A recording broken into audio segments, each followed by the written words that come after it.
Ya, terima kasih Bang Jutek. Nah, ini kita dengar nanti Pak Beni ya. Pak Beni, ada 3 laporan kata Bang Jutek atau dari tim kuasa hukum para terpidana ya Pak Beni ya. Yang kemudian kita ketahui juga tim khusus ya, bentukan dari Mabes Polri ini juga sudah sejak kemarin berlanjut hingga hari ini begitu, mendalami, memeriksa para terpidana ini begitu. Ya. Nah, pertanyaannya, apakah tim khusus ini bergerak atas laporan yang 3 laporan ini atau memang inisiatif? Sebagaimana tadi apresiasi nih dari Bang Jutek nih, bergerak cepat juga berinisiatif, katanya seperti itu. Ya, yang pertama kita semua juga ikut memantau ya. Tim audit investigasi Bapak Irwasum dan jajarannya sudah turun di awal waktu itu untuk memastikan bagaimana proses penanganan di awal, ada masalah apa dan sebagainya, itu sudah jalan. Nah, kemudian beriringan dengan itu mulai muncul pengakuan-pengakuan dari entah pihak terpidana, entah saksi dan sebagainya yang didampingi oleh penasihat hukum. Ini kita bisa asumsikan bahwa mungkin dulu dia takut, sekarang karena sudah diyakinkan atau didampingi penasihat hukum, berani menyampaikan apa yang sesungguhnya terjadi. Ini tentunya hal yang bagus. Nah, ketika terjadi berbagai silang pendapat ya, dari pihak terpidana, saksi dan sebagainya, ini sudah menjadi atensi Mabes Polri. Ya. Hanya masalahnya kasusnya kan sudah SP3 karena putusan pra-peradilan. Mau mulainya dari mana gitu.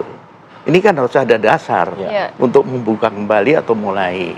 Nah, bersamaan ini dengan beriringan ini laporan masuk. Itu dia. Iya, jadi ini momennya tentunya tepat sekali untuk menggunakan laporan ini untuk menguji keterangan masing-masing.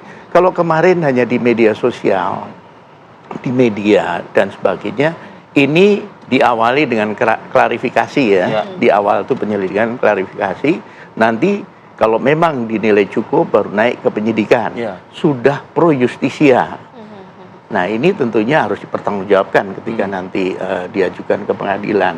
Jadi menurut kami ini momentum bagus yang tepat untuk membuat terang peristiwanya. Apa yang bisa didalami atau apa yang mungkin selama 2 hari ini didalami oleh pihak kepolisian kepada terpidana, Pak Beni? Ya, yang pertama tentunya siapa yang konsisten dengan pengakuannya.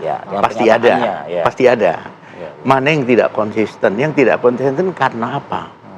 Misal dianiaya oleh siapa? Nah, ini nanti tentunya pihak Propam, Irwasum akan memberikan atensi dan mengambil langkah.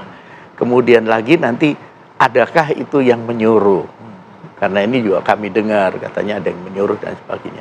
Nah, inilah kesempatan kita untuk mengklarifikasi satu sehingga kan ada penasihat hukum yang ingin mencari kebenaran dengan keadilan melalui PK.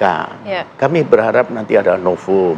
Kemudian sementara sedang akan berproses Rivaldi juga kan? Ya, nah inilah menurut kami upaya yang dilakukan semua pihak ini menjadi upaya bersama untuk bagaimana satu membuat terang peristiwa ini, kemudian kedua mencari kebenaran. Oke, Pak, ada juga spekulasi yang berkembang di publik, Pak. Jadi tim sus yang bergerak untuk memintai dan menarik keterangan dari para terpidana ini juga buntut dari bisa jadi ketidakyakinan kepolisian dalam menangani perkara 2016 lalu dan juga upaya PK kedua yang akan dilakukan oleh Rivaldi. Bagaimana mungkin Mabes Polri mungkin melalui Kompolnas bisa menjawab hal ini usai jeda ya Pak ya. Kita akan kembali saat lagi. Ya, kita masih bersama Bang Jutek Bongso dan juga Pak Beni Mamoto. Saya ke Pak Beni meneruskan yang tadi Pak Beni. Bagaimana mungkin bisa dijawab tuh Pak ya spekulasi yang beredar di masyarakat bahwa kita ketahui memang Rivaldi ini kan akan mengajukan PK juga dan PK Sakatatal juga kita masih akan menunggu apakah diterima dan tidak gitu. Nah, sambil menunggu itu ya penyidik-penyidik ini atau tim khusus ini disiapkan gitu. Ini bagaimana Mabes Polri mengomentari hal ini? Ya, jadi setelah pra-peradilan itu bukan berarti bahwa pihak Polri diam.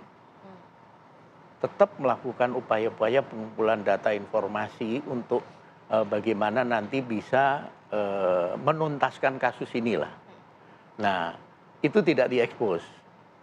Nah, momentumnya kan begitu banyak tuntutan dari publik, bahkan dari banyak pihak lah ya.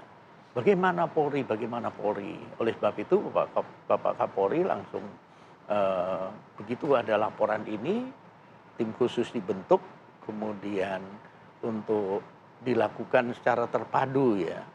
Aspek etiknya ada tidak, pidananya ada tidak. Nah ini sedang dilakukan.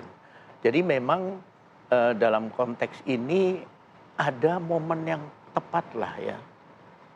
Di satu sisi Pak penasihat hukum melakukan berbagai upaya hukum, Ya. ada yang PK dan sebagainya.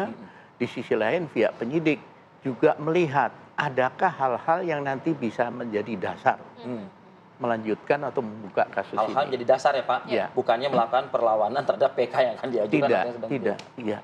Oke, saya mau ke Bang Jutek. Bang Jutek, ini mungkin hal-hal yang bisa menjadi dasar untuk menguatkan alibi dari para terpidana, karena kan ini juga tadi ada 3 laporan begitu ya, tidak main-main juga, apalagi laporannya terkait kesaksian palsu dan juga penganiayaan. Ya, saya pikir apa yang disampaikan Pak Beni selaku Ketua Kompolnas itu sudah sangat betul. Ya, sekali lagi memang kami membuka pintu dan kami lihat direspon baik oleh Bapak Kapolri dengan membentuk tim. Kami sudah memantau juga, tim ini juga sudah bekerja di luar yang melakukan penyelidikan terhadap LP kami. Saya pikir sangat baik. Dan untuk tidak menambah kisruh, saran saya, ini kan ada LP-LP lain, LP balik kan, di Polda Metro maupun di Polda Jabar, terhadap Dede dan juga Liga Akbar dan juga kepada tokoh masyarakat. Ya, kalau menurut saya, yang dilaporkan ini kan efek dari laporan yang dilakukan di Barreskrim. Bahwa yang mereka tuduhkan itu fitnah, pencemaran nama baik dan sebagainya. Kalau laporan utama kami ini aja belum diproses, ya itu tolong jangan diproses dulu, karena itu dasarnya kepada kami kan. Kalau laporan yang kami sampaikan itu nanti tidak terbukti dan ada perkembangan terbaru, baru silakanlah itu diproses yang laporan di LP di Polda Anda Jabar mensinyalir ataupun ada tebang Polda pilih Metro penanganan Jaya. begitu Bang Jutek? Ya, ini saran saya, karena nanti akan menambah kisru dan saling melaporkan, kan nggak ada ujungnya nanti. Kan Jadi laporan ini kan satu-satu akibat gitu ya, kami Bang ya? melaporkan lalu merasa tercemar nama baiknya, ya lalu dia laporkan Oke. balik. Tapi kalau itu juga berproses, ini kan kita kan hanya membuka pintu, Pak Beni, ya yang disampaikan tadi. Ya. Kalau ini juga berproses, betul itu hak para terpidana, hak orang ya semua. Tapi silakan Ya, saja. ya. Karena biasanya kalau Oke. kita melaporkan sesuatu kan harus dibuktikan dulu laporan kami betul tidak. Kalau laporan pokoknya Ya. ini tidak terbukti, baru itu ada unsur pencemaran nama baik dan lain-lain kan gitu menurut kami ya secara hukum.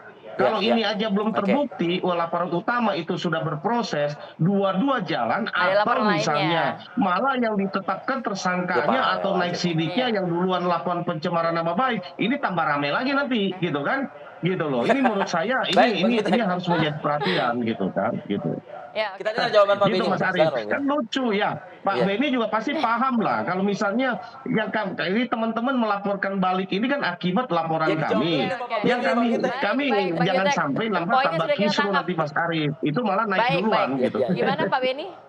Gimana Pak Beni? Ya, ya jadi dengan adanya beberapa laporan ini, Saling lapor begitu ya Pak ya? ya saling lapor, memang logikanya seperti disampaikan tadi, mana yang paling duluan masuk, karena ini ada keterkaitan dengan laporan yang lain, perlu semuanya diproses beriringan dan sesegera mungkin. Gitu ya. Pertama kan diawali dengan klarifikasi.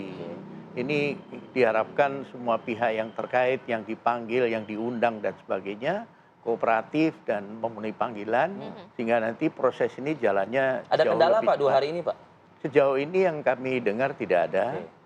Dan ada juga yang menyampaikan bahwa dari penasihat hukum, bagaimana terpidana ini agar dikembalikan ke lapas Lapasnya, dan ya. sebagainya. Ini semua tentunya konteksnya adalah untuk percepatan proses. Supaya segera bisa diperiksa, dituntaskan, karena dalam pemeriksaan ini kan perlu cross check keterangan. Itulah, Baik. maka harus dipindahkan. Oke.